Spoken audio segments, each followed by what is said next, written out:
and welcome to Season 2 of the AttendStar Happy Hour podcast. We are back, and we have a lot of cool content coming your way starting this week and for the next 7 weeks. Episode 1 today in the spotlight is Greg Courrier from Naval Air Station Oceana.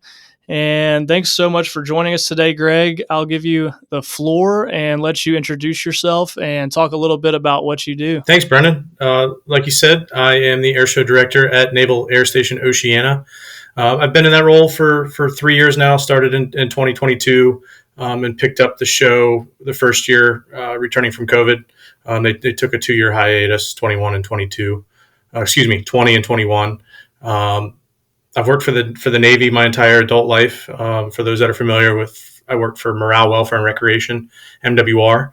The name kind of speaks for itself. It's the recreation side of the Navy, and I did everything from working at the marina to working at the golf course, admin, and the last thing I did for the last 5 or 6 years before I got into the seat I'm in now, I was an event coordinator and ceremony coordinator. So imagine the Navy. There's a lot of history and things that are done to celebrate that history. So change of command ceremonies, return to home port ceremonies for the large ships, dinner parties for high ranking officials, things like that.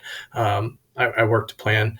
I'm a Navy brat. My father served 30 years in the Navy, so pretty much my entire life I've been involved with the Navy in some way or fashion. I'm from the area here where Oceana is in Virginia Beach, Virginia.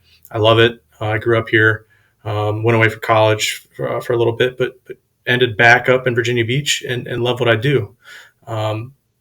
Oceana, for those that don't know, is the Navy's East Coast Master Jet Base. So what that means essentially is it's home to 16 strike fighter squadrons, F-18 Super Hornets, that are based there at Oceana. So all day long, I look out my window at my office and I see jets taking off and landing. So really neat, really fortunate. I'm blessed to be in the seat I'm at. Your position is unique because you're actually civilian. So explain a little bit about what that means. Yeah, I think it is unique. I know most of the other military air show directors that I meet and talk to, and we kind of glean information off of each other.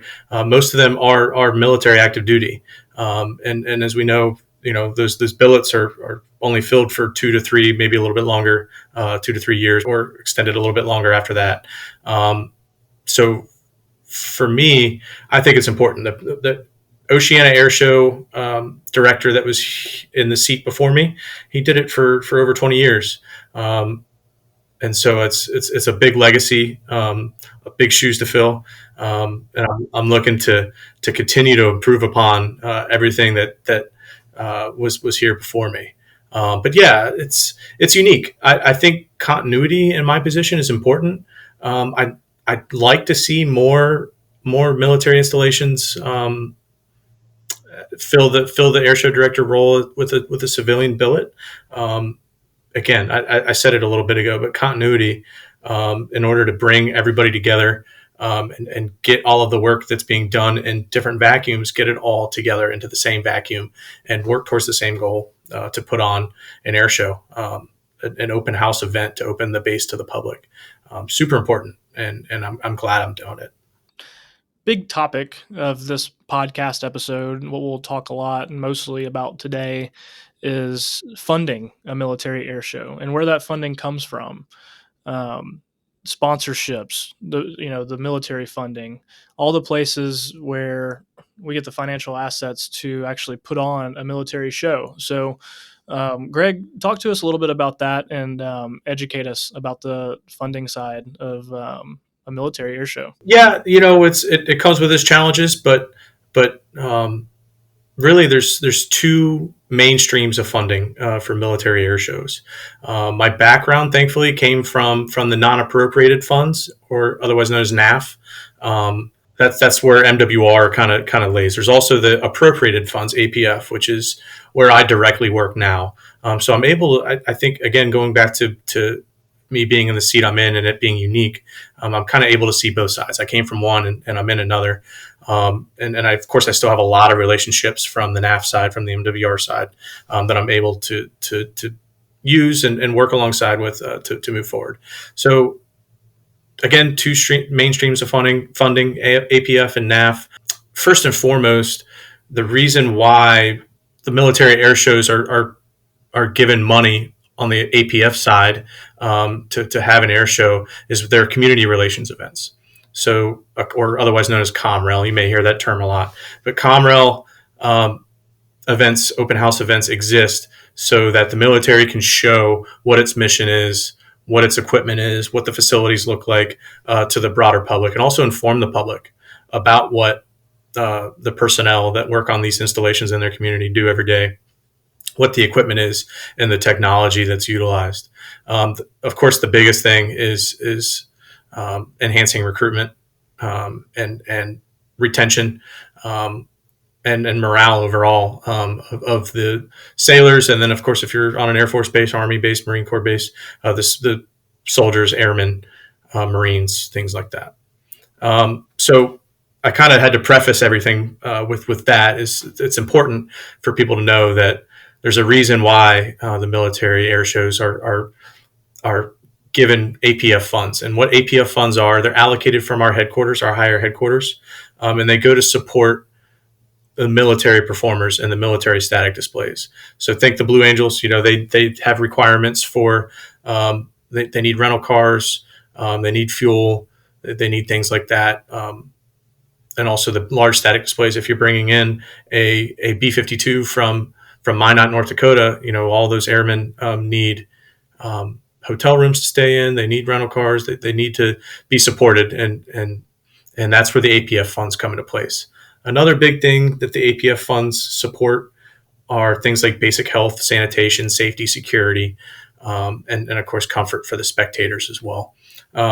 Some things that fall into those categories are like crowd control, barriers, utilities. So, we have to have a lot of electricians and welders and carpenters and things like that out there that support us for setting up a flight line to put on an air show.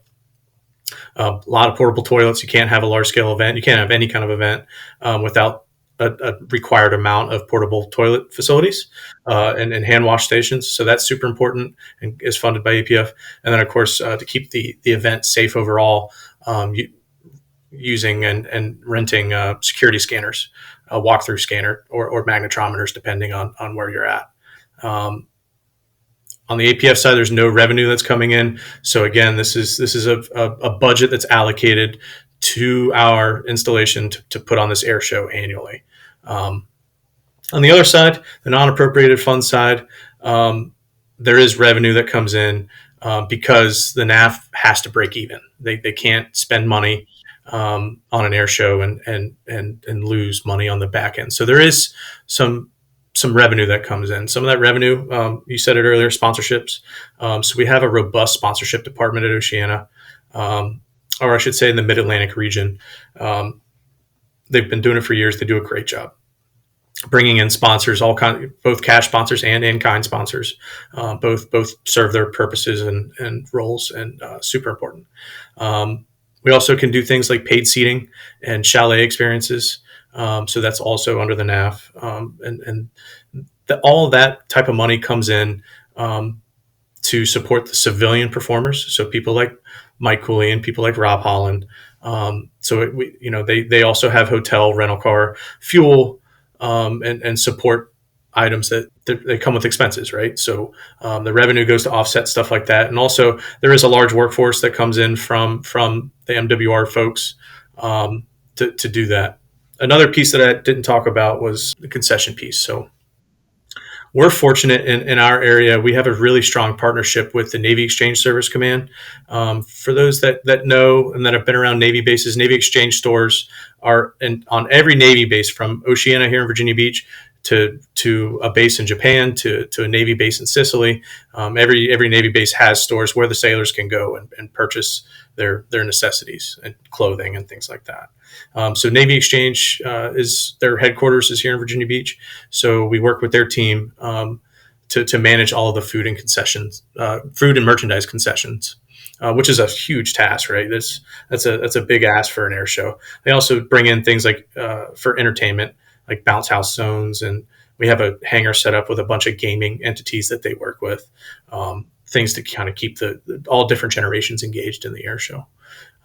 Last thing I'll say about the NAF revenue, any profit that comes in goes straight back to recapitalizing an air show assets. So our NAF in this region, we have 13 Navy installations in the Mid-Atlantic region, which is great because most of them are here around Hampton Roads, within a pretty close proximity. So all the profit goes to recapitalizing the air show assets, things like we have huge bleachers, tables and chairs and tents and golf carts and things like that. So again, I'm fortunate to be at Oceana and to be surrounded by such a great Navy community. But thanks for asking me about the air show funding. I think it's important. A lot of people don't understand that there's different streams of funds and different things we can do with them and things we can't do with them. You did a killer job at breaking that down. One question that I have, just because parking is a huge challenge, right, at any air show. And when you're opening the doors to the public to attend an air show and you have tens and tens of thousands of people come to the air show, parking is a big challenge. So as far as funding goes for parking and the entire operation of ingress, egress, does that come from appropriated funds or non-appropriated So that's funds? appropriated because again, it falls into the category of safety and security. So yeah, they are all volunteers, military volunteers that are out there. So our security forces that are on the base and in the region do a fantastic job. That's who runs our parking and traffic flow and things like that. They work with, we have really good partnerships with the city of Virginia Beach and their police department. And then of course there's other federal, state and local police, law enforcement agencies that we work with. Yeah, so we support them with equipment, any equipment they need, fencing, traffic barrels, whistles, everything like that.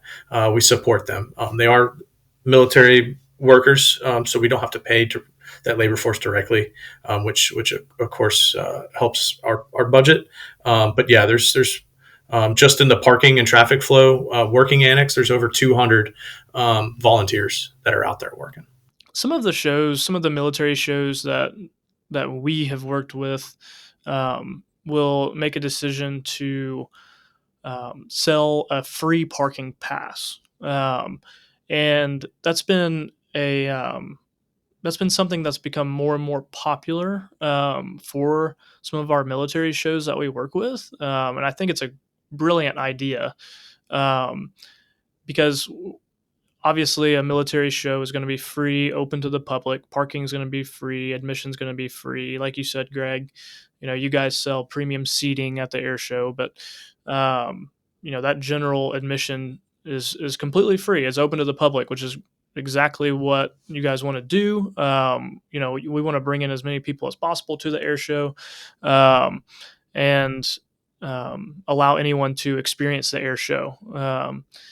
And what's so unique and cool about the parking passes is the parking pass allows us to capture some information about those attendees coming to the air show, where otherwise we would potentially miss out on collecting some of that information from attendees who are just attending general admission, not premium seating, not buying a ticket or anything like that. And it's been a really cool tool for marketing purposes, for the base, obviously for the ticketing side of things, to promote premium seating for the next year's show. And those parking passes are going to be purchased, by one person, and you're going to have on average, 3 to 4 attendees per vehicle. But still, we've found that helps tremendously with marketing efforts for future shows. And that's a really cool idea that, we'll talk about throughout this season 2 of the AttendStar Happy Hour podcast. Yeah. Parking and traffic flow is probably it's in my top three of hardest things that go on during the air show. Hardest things to execute, I should say. The base was built in the 50s, and there's two gates onto the base, and they each funnel down to 2 lanes. So you can imagine it's pretty hard to get tens of thousands of cars out after a Saturday air show or in, obviously. Our security forces do a great job. We've looked at adding parking passes and things like that. We haven't quite gotten there yet. I'm sure we're going to be talking to you guys going into the future here to see what we can do about improving our processes. Absolutely. It's tough for when you're trying to plan for parking, and you're trying to plan for hey, how many people are going to come this weekend, over the weekend? How many attendees are we going to have on Saturday? How many on Sunday? The parking passes are a great way to actually get a feel for that and kind of have an idea for, okay, we've got, say, half as many attendees coming on Sunday as we do Saturday. Saturday is going to be a really, really busy day, which they usually are. And it allows you to plan better for, concessions, like I said, parking, making sure that you actually, have enough parking. And, for a show like Oceana, it's such a great show, such a well done show. I mean, y'all have a great turnout every single year. It's amazing. And it's with us being an annual show, and we've been annual since 1953, omitting about 8 years. A couple early years, COVID and sequestration. Other than that, it's been annual. So it's usually around the same weekend in September, the third weekend in September. So I think that plays to our advantage of maybe we don't have to market as much as some other air shows do to get people out because it is such a staple. We of course do spend money on marketing and do marketing pushes, but yeah, again, super blessed to be at Oceana. We have a great team, and everybody does a great job of bringing the crowds every year. Something else that we want to talk a little bit about today is the STEM aspect of Oceana, and you're going to have STEM activities this year at the show the day before the air show. Is that correct? Yeah. So Friday. So our open house is Saturday and Sunday, open to the public. Friday is the full practice show. The full practice show is open to Department of Defense ID card holders, so people can come onto the flight line and watch the show. But most importantly, and really my favorite thing of the entire air show process and the air show week is the STEM laboratory we have on Friday. So we have something special. We work in very close conjunction with Virginia Beach City Public Schools and Chesapeake City Public Schools. They bring their entire fifth grades of students on a field trip. It's very well planned. We spend hours meeting with each school district and making sure that our needs, Oceana's needs, are met, but also the school district's needs are met for the safety of the students that are coming out and the enjoyment and the learning environment that they come into. But yeah, they in 2016, the previous air show director started a STEM laboratory with Virginia Beach. They had 24 organizations and 67 engagement points. This year, we've moved up to 53 different organizations with over 220, 230 engagement points. This year, we're looking at combined between Virginia Beach and Chesapeake, about 8,500 kids coming with their chaperones. We mandate that they're in a 5-to-1 ratio, student to chaperone ratio. So it's about 9,500, close to 10,000 people that come in, all on buses. So you can imagine, there's about 220, 230 school buses arriving to our little master jet base there. At the same time, there's a lot of logistics and planning involved. But once they get off the bus safely, they go out and they get to explore things like there's our large static displays. This year, we'll have a C5 on the ramp that can walk through, a C-17. There'll be a really cool helos and a P-3 research Navy plane. and then they move over. One of the coolest things I saw last year at our STEM exhibit last year, the Hampton Roads Bridge Tunnel, which for those that are familiar with moving around Hampton Roads. It's a bridge tunnel that connects Norfolk and Hampton. So a bridge that goes into a tunnel back to a bridge. The traffic is always special. I'll just leave it at that. But they're building a new tunnel. So for the Virginia Department of Transportation was here, and they had a mock of the boring machine that's boring a tunnel under the water. So super neat. And I was amazed by it. I was standing there in awe, looking at this boring machine. Mary is her name, and it was a mock-up of her. And yeah, it was super neat. All kinds of local colleges, the Naval Academy, our local high school students, technology companies, places like that come out and set up really cool science, technology, engineering, and math exhibits for the kids to learn from. So love to see it, and I'm excited for it this year. And as far as setup for the air show, you guys don't have much time to get everything set up, which is it's pretty wild to think about how you're able to get everything done in such a short amount of time. How many days do you have to set everything up? We usually get the flight line around Wednesday, and we need to be ready by 8 o'clock on Friday.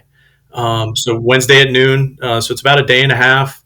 It's tough, but Oceana is an operational jet base, right? So these pilots have to get out there and they have to train.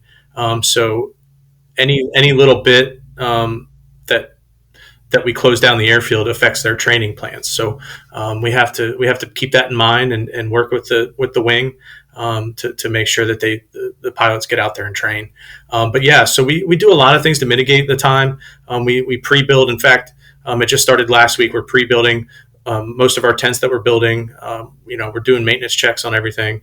And when we get the airfield, everything just kind of, it's amazing. If you go up in the tower and watch it, it's like ants going all around. Everybody has their jobs. There's a lot of planning that goes into it, right? It's not just, okay, we're going to slap some tents up and put some bleachers out and get these vendors on the airfield and get the planes landed. No, it's hours and hours and hours and hours of preparation that go into it. And it pays off. It pays off to build something like an air show on a Navy flight line.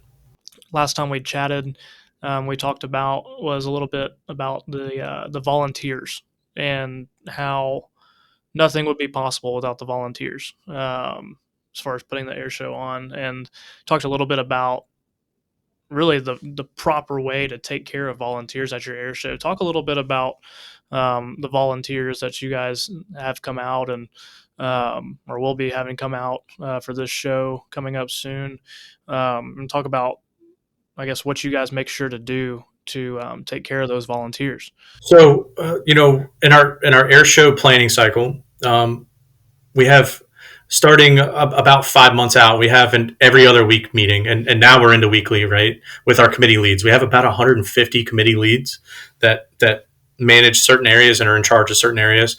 Well, under them, there's over 1,000 volunteers that come out. So things like setting up a flight line in a day and a half for an air show could not be done without the volunteers. They are the true backbone of the air show. And back to the planning meetings, I say at every air show planning meeting to the committee leads, take care of these volunteers. They're here on their own time. They're working their tails off, and we need to take care of them. Get sponsorships to make sure they're fed really good meals, keep them sustained. They each get a couple T-shirts. They get parking passes to make sure that they're taken care of. There's plenty of water. There's plenty of Gatorade for them. And praise. And the big thing with military volunteers is, a lot of them, most of them are trying to progress in their careers. In order to do that, they have to do volunteer work. And then they also get awards. So when they get awards, it goes towards, they get points to be able to move up in rank. So we make sure that we take care of them that way and document all the work they're doing to make sure that they're rewarded for it. Well, Greg, very cool. Thanks so much for joining us today on the AttendStar Happy Hour podcast. I'm so glad that we got to have you on. And that's a wrap for the first episode of season 2. Yeah, thanks for having me. All right. Thanks for joining us on the AttendStar Happy Hour podcast. My name is Brennan Robinson, and with me today is Greg Courrier, and we'll talk to you next time. Thanks.